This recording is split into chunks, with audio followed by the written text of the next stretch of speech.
Greetings, welcome to Ministry Monday. This is Carlton Coon. I do apologize that our sound and also perhaps our video quality is not quite as good today. I'm not in my normal setting for doing this particular project.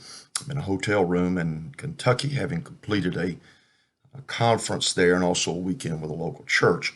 Hope you've had a great weekend. Hope the blessings of God have been rich and real toward you. It's great to be in the ministry. But at the same time, it is a challenge. It's a challenge on good days. And right now, these are complex times.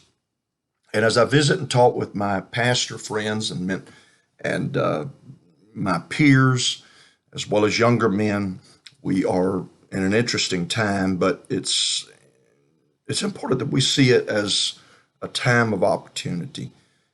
Churches are having people receive the Holy Ghost. Where I was at this weekend, someone watched the service online and then called the church shortly after and called and came to church and was prayed through to the Holy Ghost while in the parking lot.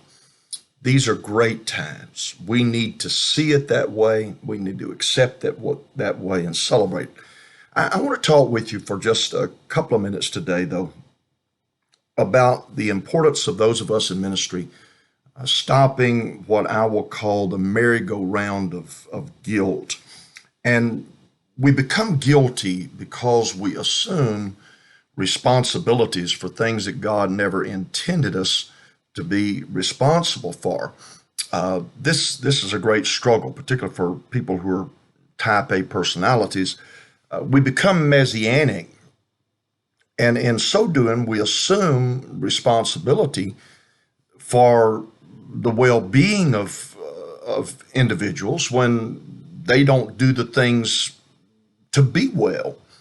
And we assume the responsibility for a outcome that really we can't determine. We can do our best, and we should, and we must do our best. But the outcome depends on both the receptivity of the people that we're working with, and also it depends on a divine inclination. Where is God in this thing? But the end result, and I see this over and over, I'll never forget the church planner that I got acquainted with, and he was kind of being braggadocious, I guess, about the 9 home Bible studies a week he was teaching.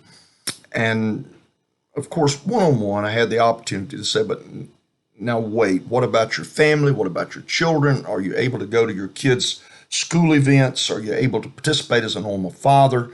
What is your relationship in all of those things? And of course, he was somewhat crestfallen when he realized that something God really wanted him to be giving attention to, taking care of his family and investing in his children.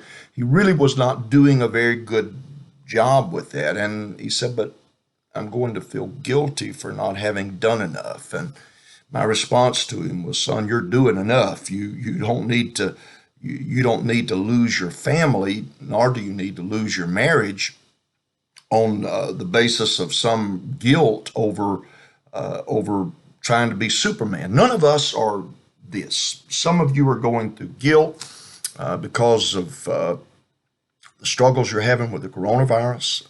You've buried people, you're depressed, you're frustrated, you're agonizing over decisions that are having to be made. Listen to me. Our God is in control.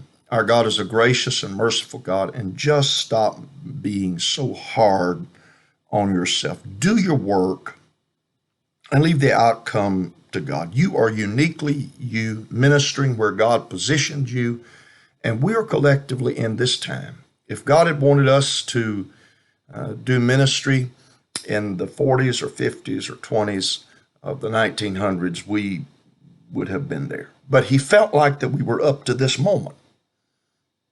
And I believe we're up to this moment too. Jerry Jones told me that in the years of working with N.A. Urshan, one of the things that he picked up from Brother Urshan was that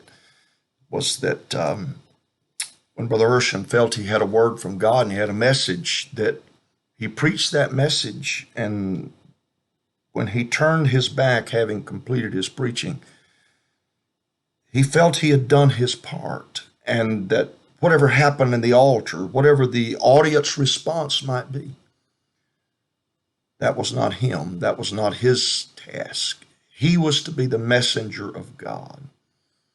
I think right now it'd be very wise if we adopt some of that in our efforts. Be what God called you to be. Be the messenger of God. Pray, seek the face of God, petition for revival, petition for the supernatural. Leave the outcome to God. Does that make sense? Hope you have a great week. Look forward to being with you next Monday.